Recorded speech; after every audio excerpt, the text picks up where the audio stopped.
آج ہم انشاءاللہ والدین کے لیے دعاؤں کے بارے میں بات کریں گے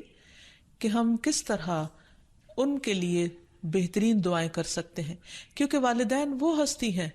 جن کے احسانات ہم پر سب سے زیادہ ہیں۔ ان کے احسانات کا بدلہ ہم چکا نہیں سکتے، لیکن ہاں ایک صورت ہے کہ ہم ان کے لیے زیادہ سے زیادہ دعائیں کریں، خصوصاً اس وقت جب وہ دنیا سے جا چکے ہوں اور ہم ان کے لیے کسی قسم کی کوئی جسمانی خدمت یا مالی خدمت یا کسی اور طریقے سے کوئی مدد ان کی نہ کر سکتے ہوں۔ اللہ سبحانہ وتعالیٰ کو دعا کرنا بہت پسند ہے۔ اللہ تعالیٰ فرماتے ہیں وَقَالَ رَبُّكُمُ ادْعُونِي أَسْتَجِبْ لَكُمْ، اور تمہارے رب نے فرمایا کہ مجھ سے دعا کرو، میں تمہاری دعا قبول کروں گا۔ تو اللہ سبحانہ وتعالیٰ نے خود ہمیں حکم دیا ہے کہ مجھ سے مانگو، تو ہمیں اللہ سبحانہ وتعالیٰ کی اطاعت کرتے ہوئے مانگتے رہنا چاہیے۔ اور ویسے بھی ایک اور آیت میں آتا ہے وَإِذَا سَأَلَكَ عِبَادِي عَنِّي، اور جب آپ سے میرے بندے میرے بارے میں پوچھیں، یعنی اللہ سبحانہ وتعالیٰ کے بارے میں کہ ہمارا رب کہاں ہے، ہم اس سے کیسے دعا کریں، تو آپ ان کو بتائیے فَإِنِّي قریب، میں تو قریب ہوں، بہت قریب، دور نہیں ہوں، بیچ میں کسی اور کو لانے کی ضرورت ہی نہیں، سب سے زیادہ تو میں ہی تمہارے قریب ہوں۔ اجیب دعوت الداعی اذا دعانی، میں پکارنے والے کی پکار کا جواب دیتا ہوں جب بھی وہ مجھے پکارتا ہے، دن کو پکارتا ہے یا رات کو پکارتا ہے، غم میں پکارتا ہے یا غصے میں پکارتا ہے، بھوک میں پکارتا ہے یا بیماری میں پکارتا ہے، جب بھی پکارتا ہے میں اس کی پکار سنتا ہوں۔ تب اس کو کیا چاہیے کہ فَلْيَسْتَجِيبُوا لِي، چاہیے کہ وہ بھی میری بات مانے، یعنی اگر وہ چاہتے ہیں کہ ان کی دعائیں سنی جائیں تو انہیں میری اطاعت کرنی چاہیے۔ وَلْيُؤْمِنُوا بِي، اور چاہیے کہ مجھ پر ایمان لائیں، مجھ پر اعتماد کریں، مجھے اپنا رب مان لیں، لعلہم یرشدون، شاید کہ وہ سیدھی راہ پائیں، ان کو صحیح راستہ مل جائے۔ ہوتا یہ ہے کہ جب انسان کی زندگی میں کوئی مشکل آتی ہے تو اس کے پیچھے کوئی مقصد ہوتا ہے، کوئی حکمت ہوتی ہے۔ اللہ سبحانہ وتعالیٰ اپنے بندے کو اپنے اور قریب کرنا چاہتا ہے، اس لیے وہ اس کو کسی نہ کسی ایسے دکھ، تکلیف یا پریشانی میں مبتلا کر دیتا ہے تاکہ بندہ اپنے رب کی طرف رجوع کرے، اس مشکل پر صبر کر کے اجر پائے، اللہ تعالیٰ کی طرف رجوع کر کے اور زیادہ دعا مانگے، کیونکہ دعا عبادت ہے، الدعاء هو العبادہ، اللہ سبحانہ وتعالیٰ کے نزدیک نہایت پسندیدہ۔ اس لیے ہمیں کثرت سے پکارتے رہنا چاہیے، اور جب بھی ہم دعا مانگیں تو اس سے پہلے اللہ تعالیٰ کی حمد و ثنا ضرور بیان کریں۔ ایک حدیث میں آتا ہے عبداللہ بن مسعود رضی اللہ عنہ کہتے ہیں کہ میں نماز پڑھ رہا تھا اور نبی صلی اللہ علیہ وسلم، ابو بکر اور عمر ایک ساتھ تھے۔ جب میں بیٹھا تو اللہ تعالیٰ کی حمد و ثنا بیان کی، پھر نبی صلی اللہ علیہ وسلم پر درود بھیجا، پھر اپنے لیے دعا کی، تو نبی صلی اللہ علیہ وسلم نے فرمایا مانگو عطا کیا جائے گا، مانگو عطا کیا جائے گا۔ تو اس سے پتہ یہ چلتا ہے کہ دعا سے پہلے اللہ تعالیٰ کی حمد و ثنا بیان کرنا ضروری ہے۔ اللہ تعالیٰ کی حمد و ثنا کے بے پناہ کلمات ہیں، لیکن آج ہم ان کلمات میں سے ایک کلمہ جو اللہ تعالیٰ کو بے حد محبوب ہے وہ آپ کو بتاتے ہیں، جو نماز کے آغاز میں بھی پڑھا جاتا ہے، اور نماز کے علاوہ بھی اگر اللہ تعالیٰ کی حمد و ثنا کرنا ہو تو اس دعا کو پڑھ سکتے ہیں۔ سبحانک اللہم وبحمدک وتبارک اسمک وتعالی جدک ولا الہ غیرک، اے اللہ تو پاک ہے اپنی تعریف کے ساتھ، تیرا نام بڑا ہی برکت والا ہے، تیری بزرگی بلند و برتر ہے، تیرے علاوہ کوئی بھی الہ نہیں ہے۔ تو بہرحال والدین کے لیے دعا کرنے سے پہلے اللہ سبحانہ وتعالیٰ کی حمد و ثنا بیان کیجیے، پھر نبی صلی اللہ علیہ وسلم پر درود بھیجیے، اور پھر اپنے ماں باپ کے لیے دعائیں کیجیے، کیونکہ یہ اللہ تعالیٰ کا حکم بھی ہے وَقُلْ رَبِّ ارْحَمْهُمَا كَمَا رَبَّيَانِي صَغِيرًا، اور آپ کہہ دیجئے اے میرے رب ان دونوں پر رحم کیجیے، یعنی والد پر بھی اور والدہ پر بھی، جیسے انہوں نے مجھے چھوٹا سا پالا تھا، بچپن میں پالا تھا، جب میں نہ خود کھا سکتا تھا نہ پی سکتا تھا اور نہ خود اپنے آپ کو صاف کر سکتا تھا، تو انہوں نے دن رات بغیر کسی وقفے کے میری خدمت کی۔ تو اے رب اب جب کہ وہ بڑے ہو گئے ہیں وہ تیری رحمت کے محتاج ہیں، تو ان پر رحمت فرما اور ان کی مشکلات آسان فرما۔ پھر اسی طرح والدین اگر زندہ ہو تو بھی دعا کی جائے، اور اگر وہ فوت ہو جائے تو وہ اور بھی زیادہ دعاؤں کے مستحق ہو جاتے ہیں۔ جب برزخ میں والدین کا درجہ بڑھا دیا جاتا ہے، یعنی بلند کیا جاتا ہے، تو وہ پوچھتے ہیں کہ ہمیں درجے کی یہ بلندی کیوں کر حاصل ہوئی؟ تو انہیں بتایا جاتا ہے کہ یہ تمہاری اولاد کی دعا کی وجہ سے۔ ویسے بھی جب انسان فوت ہو جاتا ہے تو اس کے اپنے عمل کا سلسلہ ختم ہو جاتا ہے۔ 3 چیزیں مرنے کے بعد بھی فائدہ دیتی ہیں، جن میں سے ایک صدقہ جاریہ ہے، دوسرے ایسا علم جو انسان اپنے پیچھے چھوڑ جائے جس سے لوگ فائدہ اٹھائیں، اور تیسرے ولد صالح یدعو لہ، نیک اولاد جو اپنے والدین کے لیے دعائیں کرے، یعنی بیٹے کی دعا یا بچوں کی دعا اپنے والدین کے حق میں قبول ہوتی ہے، اس لیے خوب خوب دعائیں کرنی چاہیے۔ ہم دیکھتے ہیں کہ مختلف پیغمبر بھی اپنے رب سے اپنے والدین کے لیے دعائیں کرتے رہے ہیں، جن میں نوح علیہ السلام کی دعا ہے۔ وہ کہتے ہیں رب اغفر لی ولوالدی ولمن دخل بیتی مؤمنا وللمؤمنین والمؤمنات، اے میرے پروردگار مجھے بخش دے اور میرے والدین کو بخش دے، اور ہر اس شخص کو جو میرے گھر میں مومن کی حیثیت سے داخل ہوا ہو ان سب کو بھی بخش دے۔ اسی طرح ابراہیم علیہ السلام کی دعا ہے ربنا اغفر لی ولوالدی وللمؤمنین یوم یقوم الحساب، اے ہمارے پروردگار مجھے، میرے والدین اور تمام مومنوں کو اس دن معاف کر دینا جس دن حساب لیا جائے گا۔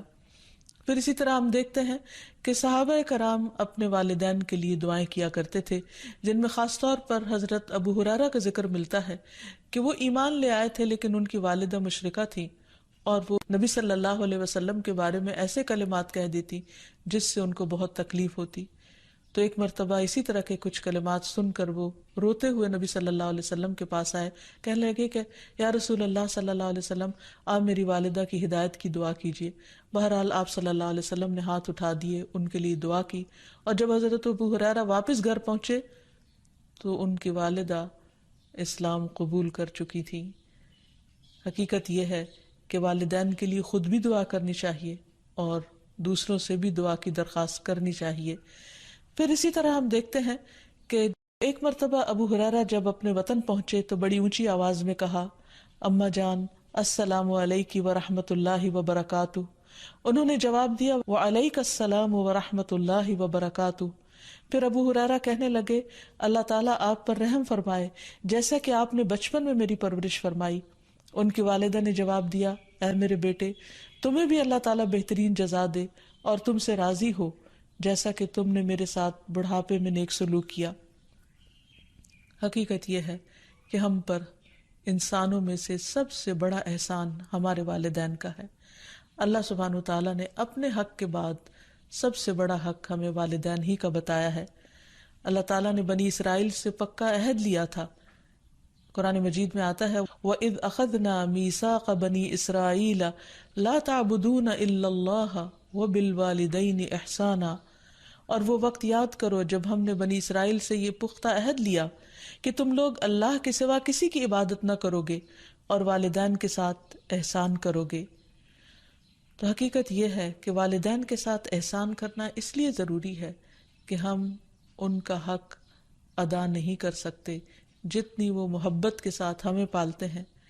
بچے والدین کی خدمت عزت کرتے بھی ہیں تو بعض اوقات مشکل میں پڑ کر بد دلی کے ساتھ، اس محبت کے ساتھ نہیں جو والدین کی محبت اپنی اولاد کے لیے ہوتی ہے، اور وہ ہر کام خوشی خوشی کرتے ہیں۔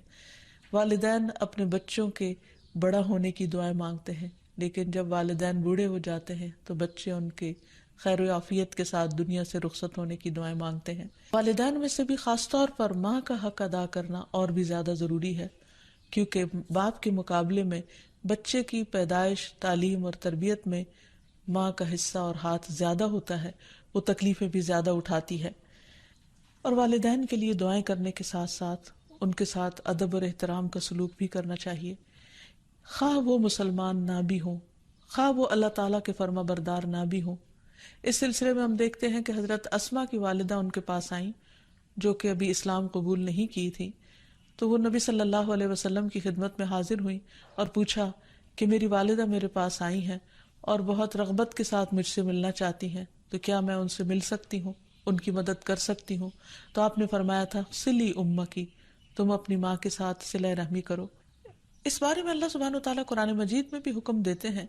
کہ وَإِن جَاهَدَاكَ عَلَىٰ أَن تُشْرِكَ بِي مَا لَيْسَ لَكَ بِهِ عِلْمٌ فَلَا تُطِعْهُمَا وَصَاحِبْهُمَا فِي الدُّنْيَا مَعْرُوفًا، کہ اگر وہ تجھ پر دباؤ ڈالیں کہ تو میرے ساتھ کسی ایسی چیز کو شریک بنائے جس کا تجھے کچھ علم نہیں، تو تم ان کا کہنا نہ ماننا، البتہ دنیاوی معاملات میں ان کے ساتھ بھلا سلوک کرنا، ان کے ساتھ بھلائی کے ساتھ رفاقت کرنا، یعنی عمدہ طریقے سے، اچھے طریقے سے زندگی بسر کرنا۔ پھر اسی طرح خاص طور پر والدین کے ساتھ نرم سلوک کرنے کا حکم دیا گیا، کیونکہ والدین جو جو عمر میں بڑے ہوتے چلے جاتے ہیں یا جس طرح ان کی قربانیاں زیادہ ہوتی ہیں تو وہ اپنی اولاد سے زیادہ ایکسپیکٹ بھی کرتے ہیں،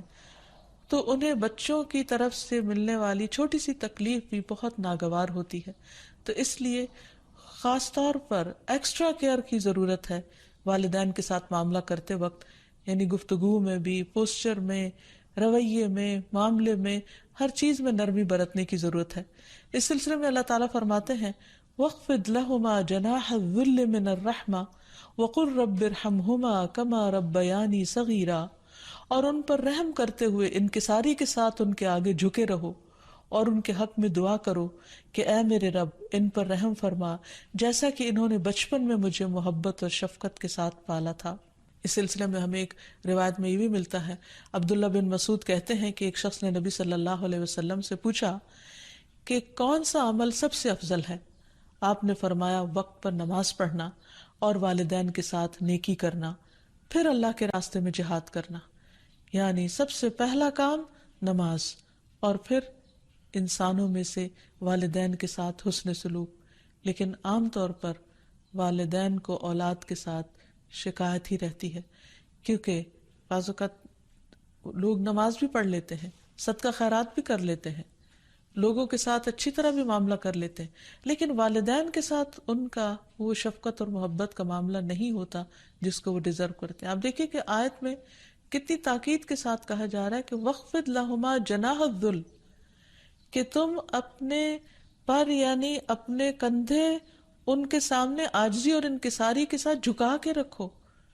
یعنی جب ان کے سامنے بیٹھو یا کھڑے ہو یا بات کرو تو اس وقت بھی تمہارے اندر ایک خاص قسم کا جھکاؤ ہونا چاہیے۔ پھر اسی طرح یہ ہے کہ والدین کو اف تک کہنے کی اجازت نہیں۔ بعض اوقات انسان کا اپنے والدین کے ساتھ ڈس ایگریمنٹ ہو جاتا ہے، کسی بات پر اختلاف ہو سکتا ہے، وہ دین کا معاملہ ہو سکتا ہے، وہ دنیا کا معاملہ ہو سکتا ہے، وہ سوچ کا فرق ہو سکتا ہے، وہ جنریشن گیپ ہو سکتا ہے، وہ کوئی بھی چیز ہو سکتی، لیکن اس میں اولاد کو یہ حق نہیں دیا گیا کہ وہ والدین کے ساتھ بدتمیزی کرے۔ ہمارے دین نے ہمیں یہ سکھایا ہے کہ وَلَا تَقُلْ لَهُمَا أُفٍّ وَلَا تَنْهَرْهُمَا، کہ تم ان کو اف تک نہ کہو اور ان سے ڈانٹ کر بات نہ کرو، وَقُلْ لَهُمَا قَوْلًا كَرِيمًا، اور ان کے ساتھ جب بات کرو تو بہت عزت کے ساتھ کرو، احترام کے ساتھ کرو۔ پھر اسی طرح ان کے ساتھ سختی سے بات نہ کی جائے، ان کا نافرمان نہ بنا جائے، جیسے اللہ سبحانہ وتعالیٰ نے یحییٰ علیہ السلام کو یہ حکم دیا تھا، یا یحییٰ خذ الکتاب بقوہ وآتیناہ الحکم صبیا وحنانا من لدنا وزکاة وکان تقیا وبرا بوالدیہ ولم یکن جبارا عصیا۔ اللہ تعالیٰ نے یحییٰ علیہ السلام کو بچپن میں ہی حکم دیا کہ اے یحییٰ، کتاب کو یعنی تورات کو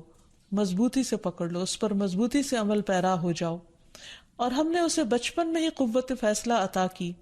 اور ہم نے اسے اپنی مہربانی سے نرم دل اور پاک سیرت بنایا، اور وہ فی الواقع پرہیزگار تھے اور اپنے والدین سے ہمیشہ اچھا سلوک کرتے تھے۔ یہ قرآن مجید کی گواہی، اور کسی وقت بھی جابر اور نافرمان نہ ہوئے، یعنی انہوں نے کبھی بھی اپنے والدین کے ساتھ بدتمیزی نہیں کی، سختی نہیں کی، بد اخلاقی نہیں کی۔ پھر اسی طرح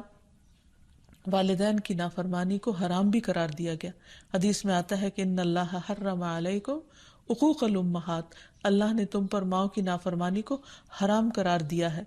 پھر اسی طرح ایک اور حدیث میں آتا ہے کہ اللہ تعالیٰ کی رضامندی باپ کی رضامندی میں ہے، اور اللہ کی ناراضگی باپ کی ناراضگی میں ہے۔ اس لیے والد کا حق ادا کرنا بھی ماں کے ساتھ ساتھ بہت ضروری ہے، اور والدین کا حق ادا نہ کرنا کبیرہ گناہوں میں شمار ہوتا ہے، اور کبیرہ گناہ وہ ہیں کہ جن پر اگر انسان توبہ کیے بغیر مر گیا تو قیامت کے دن سخت پکڑ ہوگی۔ اور اسی طرح والدین کو رلانا بھی کبیرہ گناہ ہے، ان کو گالی دینا کبیرہ گناہ ہے۔ پھر اسی طرح والدین تو وہ ہستی ہیں کہ جن کے لیے دعاؤں کے ساتھ ساتھ ان کی طرف سے صدقہ خیرات کرنا بھی خصوصاً ان کے زندگی کے بعد بہت فائدہ مند ہے۔ انسان کو اگر زندگی میں کچھ مشکل پیش آئے، اپنے بچوں کی طرف سے کوئی پریشانی ہو، یا اپنی صحت کی طرف سے، یا کاروبار اور روزگار میں اگر کوئی پریشانی ہو، تو اس وقت انسان کو اپنے والدین کے ساتھ حسن سلوک کرنا چاہیے۔ یہ ان نیکیوں میں سے ہے جس کی وجہ سے انسان کی مشکل بہت جلد حل ہو جاتی ہے، اور خصوصاً صدقہ دیتے وقت والدین کی طرف سے، یعنی ان کو ثواب پہنچانے کی نیت سے صدقہ کیا جائے۔ اس سلسلے میں ہم دیکھتے ہیں ایک آدمی نے نبی صلی اللہ علیہ وسلم سے عرض کیا، میرے والد فوت ہو گئے ہیں اور انہوں نے مال چھوڑا ہے لیکن وصیت نہیں کی، تو کیا میں ان کی طرف سے صدقہ کروں تو ان کے گناہ معاف کر دیے جائیں گے؟ آپ نے فرمایا ہاں۔ اسی طرح حضرت عائشہ سے روایت ہے کہ ایک آدمی نبی صلی اللہ علیہ وسلم کے پاس آیا اور عرض کی کہ یا رسول اللہ، میری والدہ بغیر وصیت کے فوت ہو گئی ہیں، اور میرا گمان ہے کہ اگر وہ بات کرتی تو صدقہ کرتی، اگر میں ان کی طرف سے صدقہ کروں تو کیا ان کو اجر ملے گا؟ آپ نے فرمایا کہ ہاں۔ پھر اسی طرح والدین کے اگر روزے رہتے ہوں تو ان کے قضا روزے ادا کیے جا سکتے ہیں، اگر وہ حج نہ کر پائے ہوں تو ان کی طرف سے حج بدل کیا جا سکتا ہے، یہ ان کے لیے ایک بہت بڑا احسان ہوگا۔ پھر اسی طرح ان کی نظر پوری کی جا سکتی ہے کہ اگر انہوں نے زندگی میں کسی سے کوئی وعدہ کیا ہو اور وہ اسے پورا نہ کر سکے ہوں، اللہ تعالیٰ کے لیے کوئی نظر مانی ہو اور اسے پورا نہ کر سکے ہوں، تو اس کو ادا کر دیا جائے۔ تو خلاصہ یہ ہے کہ انسان اپنے والدین کے ساتھ جو احسان کر سکتا ہے، اس میں